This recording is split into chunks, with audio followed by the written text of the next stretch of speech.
कैसे मैंने अपने फर्स्ट अटेम्प्ट में नॉर्सेट क्रैक करके एम्स दिल्ली स्टडी करके यानी कि विदाउट कोचिंग मैंने अपना प्रिपरेशन स्टार्ट करने से पहले हमें अपना माइंड प्रिपेयर करना होता है कि हम सारे नोट्स बनाए थे वो मैंने कॉम्पिटिटिव एग्जाम को मैं यूट्यूब में वीडियोस देखती थी। स्पेशली मुझे ऐसा लगता था कि सभी चीज़ इम्पोर्टेंट। ऐसे करके मैंने अपने मॉक टेस्ट अपने सारे नोट्स अपने थर्ड ईयर के जो एग्जाम को अपने माइंड में रख के उस टाइप से बनाए। Hello guys, welcome to my channel nursing officer जिज्ञा। मैं हूँ जिज्ञासा, nursing officer in AIIMS Delhi. So जैसा कि आपको इस थंबनेल से पता लग ही गया होगा कि मेरी ये वीडियो होने वाली है कि कैसे मैंने अपने फर्स्ट अटेम्प्ट में नॉर्सेट क्रैक करके एम्स दिल्ली ज्वाइन किया।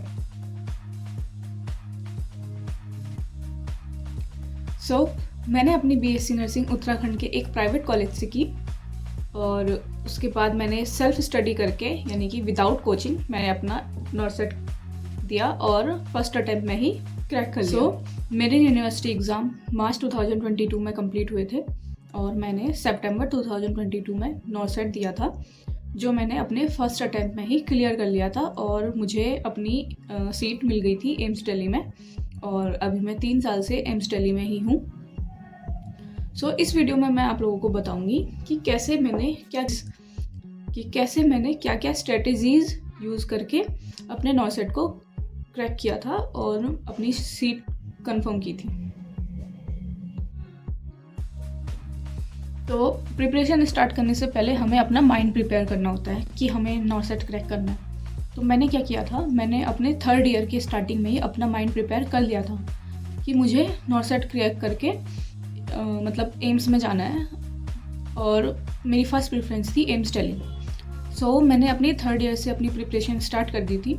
मैंने अपने जो नोट्स बनाए थे यूनिवर्सिटी एग्ज़ाम के लिए वो भी मैंने अपने कॉम्पिटिटिव एग्ज़ाम की तरह बनाए थे। मोस्टली सब्जेक्ट्स जो कॉम्पिटिशन के हिसाब से ज़रूरी होते हैं वो हमारे थर्ड ईयर से स्टार्ट हो जाते हैं। मतलब थर्ड ईयर में मैक्सिमम सब्जेक्ट्स हमारे कॉम्पिटिटिव एग्ज़ाम के लिए इम्पॉर्टेंट होते हैं। तो मैंने क्या किया था, अपने थर्ड ईयर में अपने सारे सब्जेक्ट्स के नोट्स अपने कॉम्पिटिटिव एग्ज़ाम की तरह कि जैसे मुझे मान लो कोई एक टॉपिक पढ़ना है, पीड्स पढ़नी है, पीड्स का मेरे को एक डिजीज़ कंडीशन पढ़नी है। लेट्स टेक एन एग्जांपल कि मुझे हाइड्रोसेफेलस पढ़ना है। तो मैं क्या करती थी, पहले मैं एक बुक पढ़ूंगी, ठीक है, कि हाइड्रोसेफेलस के बारे में मैं एक बुक में पूरा टॉपिक क्लियर कर लूँगी अपने माइंड में, ठीक है। उसके बाद मैं क्या करती थी कि मैं यूट्यूब में वीडियोज़ देखती थी, क्योंकि जो यूट्यूब में कॉम्पिटिटिव वीडियोज़ होती है ना जो यूट्यूब में थ्योरी की वीडियोज़ होती हैं वो कॉम्पिटिटिव एग्ज़ाम के प्रिपरेशन के हिसाब से ही बनाई जाती हैं, ठीक है। तो वो उसमें होते ही मेन पॉइंट्स हैं, इंपॉर्टेंट पॉइंट्स हैं, जो डिटेल में भी होता है और इम्पॉर्टेंट भी होता है। जब हम बुक से पढ़ रहे होते हैं तो हमें लगता है सारा इम्पॉर्टेंट है, स्पेशली मुझे ऐसा लगता था कि सभी चीज़ इम्पॉर्टेंट है। तो मैं क्या करती थी कि पहले मैं बुक पढ़ूंगी, उसके बाद मैं यूट्यूब वीडियोज़ करूँगी, ठीक है, यूट्यूब वीडियो देखूँगी। उसके बाद वो यूट्यूब वीडियो से मैं नोट्स बनाया करती थी, ठीक है। फिर नेक्स्ट डे मैं क्या करती थी जो टॉपिक मैंने लास्ट डे पढ़ा है, जैसे कि मैंने हाइड्रोसेफेलस पढ़ा है, तो मैं आज उस टॉपिक के एमसीक्यूज क्लियर करूँगी, जो एमसीक्यूज भी मुझे यूट्यूब पे मिल जाते थे। तो क्या होता था कि मेरा रिवीजन भी हो जाता था और मुझे पॉइंट टू पॉइंट याद भी हो जाता था। तो क्या हो रहा था ना कि मेरी थ्योरी तो रेडी हो रही थी मेरी यूनिवर्सिटी एग्ज़ाम के लिए, क्योंकि मैं यूट्यूब से थ्योरी वाली क्लासेस तो ले रही थी। साइड बाय साइड मेरे एमसीक्यूज भी रेडी हो रहे थे, जो मेरे कॉम्पिटिटिव एग्ज़ाम के लिए बहुत बेनिफिशियल थे। ऐसे करके मैंने अपने थर्ड ईयर के नोट्स बनाए, मैंने अपने फोर्थ ईयर के नोट्स बनाए। जो मेन सब्जेक्ट्स होते हैं हमारे, जैसे कि MSN हाफ हमारी थर्ड ईयर में होती है, ऑप्शन गाइनी, पीडिया, MHN, ये सारे हमारे इंपॉर्टेंट सब्जेक्ट्स हैं जो मेरे यूट्यूब की हेल्प से बहुत अच्छे से क्लियर हो रहे थे, ठीक है। तो मैं यूनिवर्सिटी एग्ज़ाम के टाइम पे ऐसा नहीं है कि मैं बुक्स खोल रही हूँ कि मैं बुक्स से पढ़ूंगी, नहीं, मेरे अपने नोट्स थे जो मैं खुद बनाती थी वीडियोस देख के। ऐसा नहीं है कि वीडियोस भी चल रही हैं तो मैं सारा एक एक वर्ड लिख रही हूँ, मैं अपने हिसाब से उनको एनालाइज करके उनको लिख लिया करती थी और मैं फिर MCQs तो कर ही रही हूँ, तो मेरा रिवीजन भी हो रहा है। तो ऐसे करके मैंने अपने सारे नोट्स बनाए, ठीक है।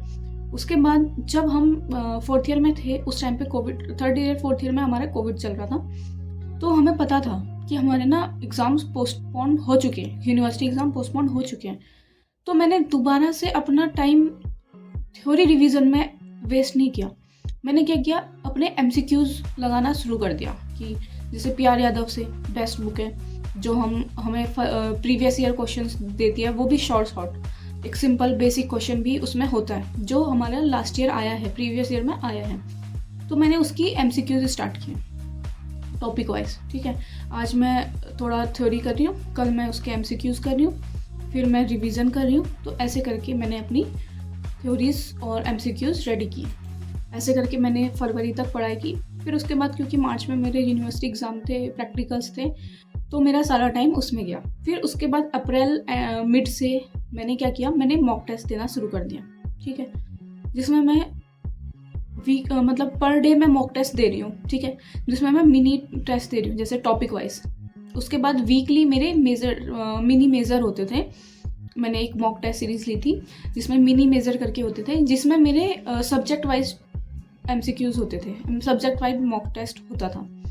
और उसके अलावा वीकली कभी कभी जैसे इस वीक सिर्फ मिनी मेजर हुआ है, यानी कि सब्जेक्ट वाइज हुआ है। नेक्स्ट वीक की जो मैंने आज पढ़ा है ना, मतलब इस वीक मैंने जो पढ़ा है और नेक्स्ट वीक जो मैंने पढ़ा है, तो उन दोनों का मिला के एक मेजर 100 to 100 मार्क्स का पेपर हो जाता था।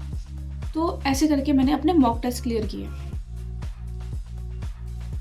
सो ऐसे थ्योरी प्रिपेयर करके, MCQs लगा के, मॉक टेस्ट दे के मैंने अपनी नॉर्सेट की प्रिपरेशन जारी रखी और अपना नॉर्सेट दिया। और मैंने अपने फर्स्ट अटैम्प्ट में ही नॉर्सेट क्लियर किया। और आज मैं एम्स दिल्ली में वर्किंग हूँ और 3 साल से मैं यहाँ पे वर्किंग हूँ। So hope you like this video and subscribe my channel for more informative videos and like, share and comment.